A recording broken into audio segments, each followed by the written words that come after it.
Since the Grange was built by Sir John Beverley Robinson in 1828, stewardship of the house passed from family to family until it became home to Heritage Mississauga in 2004. The reports of paranormal activity at the Grange date back to the 1960s, when the Adamson family still dwelled in the house. In an uncanny coincidence, historian Matthew Wilkinson is related to the Adamsons.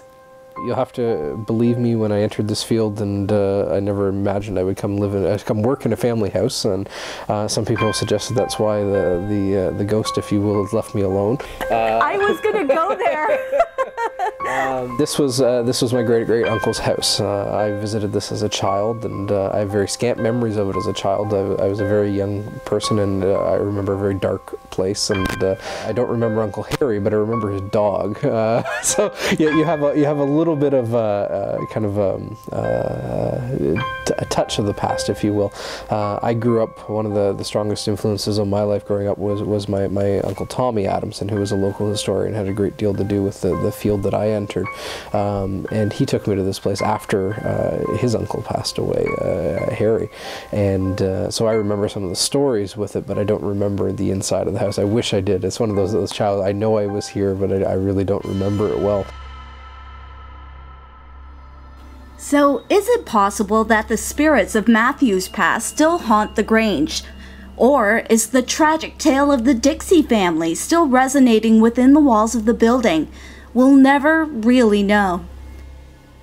And although Matthew is the only member of Heritage Mississauga with a family tied to the building, they all feel a connection to the historic site and the ghosts that many believe still dwell there. Now, you as a historian, with the work you do, how relevant are these historic ghost stories, not just here at the Grange, but as a whole? Are they relevant at all to the history of a building and to the work that you do? I think it's very important that we recognize the past, whatever that past may be, and if there is a sighting, why? Who was that person? It just fires that need to know, that learning to try and figure out what's going on in that space. And it also, I think, for a lot of people brings a space to life. We've noticed that during our haunted spirit lectures, where we bring these spirits to life through actors, we have a lot of people who are just enthralled with that whole idea. I get excited about it, you know, when we do an evening event, especially when we're talking about our haunted event, and the pictures have orbs in them.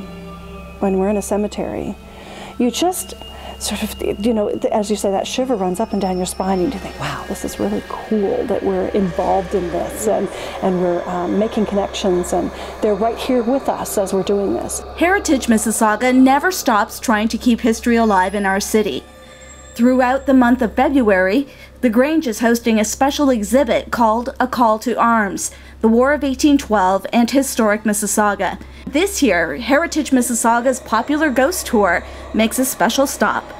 Be in Dixie Union Cemetery. Ooh, across from Cherry Hill. Across from Cherry Hill, and the theme will be the War of 1812, because there are many veterans who served in 1812 that live in Mississauga that are buried in Dixie Union, and we'll be talking about them and their stories. You know, I've been on the Haunted Mississauga walk. Yeah. Good times. It is a really, I mean, we're not just talking about spirits and stuff like that, but also the amazing history of this city. You know, of all the lectures I give in a year, usually around 100 or so a year, my most popular is Haunted Mississauga. So there is something to be said with people of interacting with the past and making it relevant to themselves. There is something to be said that ghosts play a role in that. Now, I have said many times that Ghosts of Mississauga would not happen without Heritage Mississauga. So our thanks to them and to their ghostly helpers.